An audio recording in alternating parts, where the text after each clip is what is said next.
Now, the leaders of the BRICS group of nations are arriving in Johannesburg for their 15th summit. Members, Brazil, Russia, India, China and South Africa, are home to over 40% of the world's population. China's President Xi Jinping is expected to push for the club to expand. Dozens of countries have expressed interest in joining the bloc. One leader not at the summit is Russia's President Vladimir Putin. He faces an international arrest warrant for war crimes stemming from his invasion of Ukraine. But even without Putin there, the war in Ukraine still casts a long shadow over the summit. DW's Aya Ibrahim has more on how the summit is seen from the Ukrainian capital, Kyiv. People here in Ukraine will be watching the BRICS Summit happening thousands of kilometers away in Johannesburg. Since the war began 18 months ago, they've been hoping to sway those countries to lean away from Russia, and even at some point towards Ukraine. Ideally, we would want BRICS countries to start sending us weapons and to support us same way as NATO countries, democratic countries are doing. But we also understand that this is unlikely, and so the minimum plan would be to have them involved and at least do not help or support Putin. And this is why the decisions that will be made in BRICS will show if we made a good progress or not. It is important to keep them within the agenda of resolving the conflict, because in the future they would probably gain those instruments of influence on Russia, like China. China is the most important member of BRICS. President Xi Jinping is a very close political ally of Russian President Vladimir Putin. And since the Ukraine war provoked huge sanctions against Russia, it's found a welcome market for its commodities in China. Beijing has also presented a 12-point peace plan to end the war in Ukraine. Moscow welcomed the ideas contained in it, but it did not go down well here in Kyiv. A lot of words, good words about international law, dialogue, peace, United Nations, and even about territorial integrity.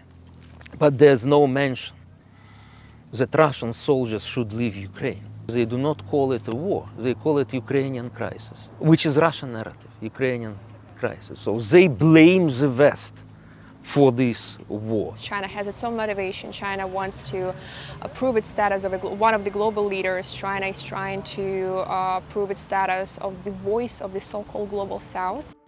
The Global South includes the other countries in BRICS, Brazil, India, and South Africa. But China's strength may not be the only reason they've been wary of supporting Ukraine. If you look at the top BRICS countries, you would see that in many of them we did not even have ambassadors till the recent times. And this is why it would be hard to say, oh, hi, you don't know us, but we are on the right side. Please support us and please change your way of external interactions because we are asking you so. And this is why we are trying to work intensively right now. President Zelensky is doing many active steps in involving those countries and saying you have a seat at the table. And yet those other BRICS countries have complicated calculations of their own. India, for example, says it's neutral, yet benefits from buying cheap Russian gas thanks to Western sanctions. And although Brazil voted in the UN to condemn the war, President Lula da Silva has also accused the West of fueling the conflict by giving Ukraine weapons. South Africa has maintained warm relations with Moscow, relations that are rooted in the Soviet Union helping in the fight against apartheid. Kira Rudik says Ukraine needs to better explain itself to a whole range of countries to try to build bridges. Countries that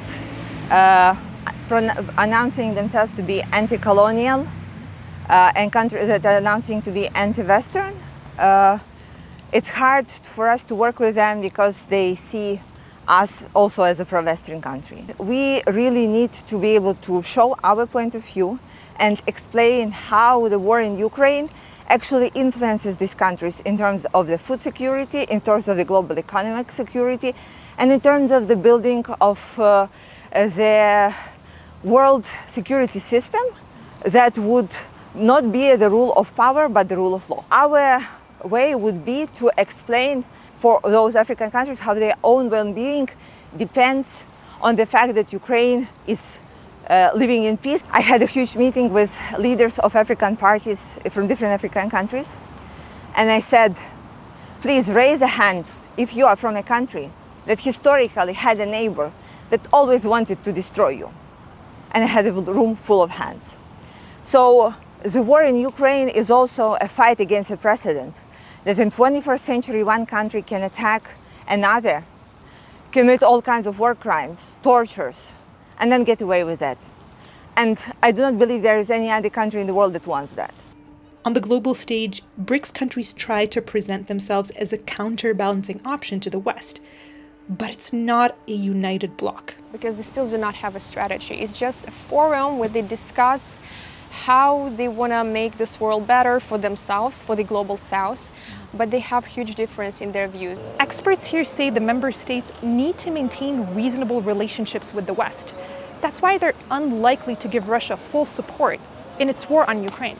They need the West also to balance the threats.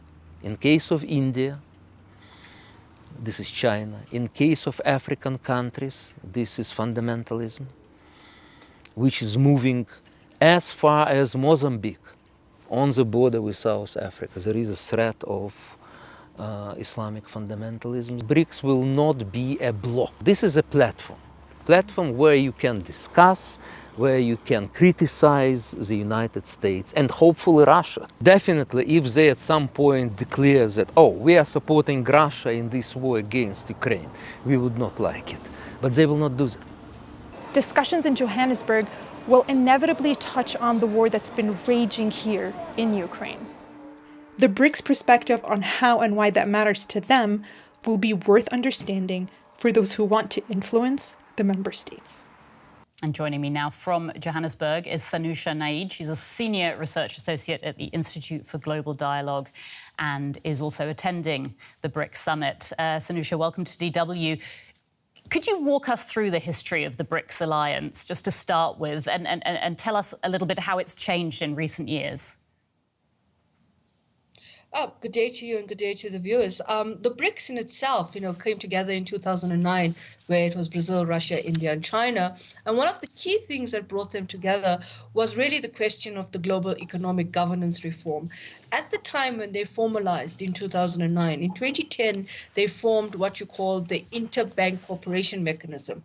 And that was really around understanding how to reduce financial transaction vulnerability around capital markets, trade, the way they were basically engaged in raising equity in liquidity markets and so forth. So their core was really around these issues in terms of how do they deal, especially considering the impact of the global financial crisis of 2007 and 2008, which made countries vulnerable and caught in the collateral damage of the impact of that financial crisis that emerged out of the US and Europe. And this is where I think their real mainstay was around the economic financial governance reform. Over time, I think they've also started to note that there was a strategic orientation to the fact that they were trying to also recognize that their relationship to the global economy was defined by the geopolitical dimensions. The question around, are we getting enough value in terms of our voice and agency at the various institutions? How do we reform these institutions to become much more inclusive, much more fairer, much more equitable? And so you listen to the foreign ministers talk about multilateral reform. These institutions we're talking about is not just the UN Security Council, but I think also the way in which global trade rules like those in the WTO have become almost politicized. Okay, so Sanusha, if I could just interrupt you there. If I understand correctly, what's happening is it's moving from a financial to a more political vision. And I did want to ask you, what vision does the BRICS alliance have today? What is it that is uniting it right now? I think just to basically be clear, the financial still remains fundamental to the political. So this idea that it's moving from financial to political is a bit of a broader interpretation, because what it really is that the whole financial system is politicized. And it's really now talking about that vision of the kind of reform you want, but the one that doesn't keep you in a context where the rules are underwritten in a manner that is exclusive. And of course, it creates the kind of challenges around how do you integrate around the markets, how do you integrate into value chains. And that is why South Africa has been quite critical in terms of the African Outreach Program and improving Africa's integration into the global economy. So that political is really defining by the financial issues that are underpinning the international global economy and the political economy questions of structural conditions. And for more on this, I'm joined by DW business reporter and Asia analyst Clifford Coonan. Good to have you at the table, Clifford. We know that Western countries had been appealing to Beijing to use its influence over Moscow to bring the war in Russia to an end. In the context of China really being the key player when it comes to BRICS, what role has Beijing played to that end? Well, I think to understand it, you really have to look at the relationship between Russia and China and just how close that is. As was mentioned a little in the report, basically China has given at least tacit backing to Russia's war in Ukraine. There's a lot of evidence to suggest that China may even have known about the war in advance, in February last year. And the peace plan that China has been promoting is very much in line with what Russia is hoping to achieve in Ukraine, and this is why Ukraine is so angry at it and why the West won't get on board with the Chinese efforts to promote peace there because of these terms. So I think China is a little bit trying to play both sides because it doesn't want to be sanctioned along with Russia if it starts supplying equipment. But at the same time, I think the general drift is certainly towards supporting Russia in Ukraine. And just coming back to this BRICS alliance, we know that a number of countries have expressed interest in wanting to join the alliance. We know that that's going to be a big talking point. It's high up on the agenda, expansion at this summit. What would a bigger BRICS mean?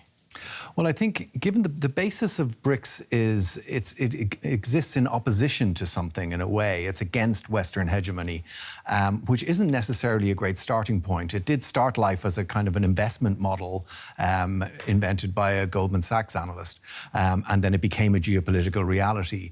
But they don't have a lot in common in many ways, other than the fact we have the Brazil and India representing the global South, along with South Africa. Then you have Russia and China allies, then you have China and India representing economic strength. There's lots of bits and pieces, and by expanding it, I think you're going to have a lot of, these are not similar countries other than their opposition to the West. So I think that it could be quite difficult to keep everyone in line or to find agreement on a lot of things, because while they don't want to see this Western hegemony, it's hard to see what exactly they do hope to achieve. Yeah, I mean, it's remarkable. It's the 15th summit now, and there's very little in the way of what BRICS has actually achieved as an alliance. But I guess we can talk about this for ages, you and I, Clifford. Appreciate it, as always. Clifford Coonan, our DW business reporter, as well as our resident China analyst. Thank you.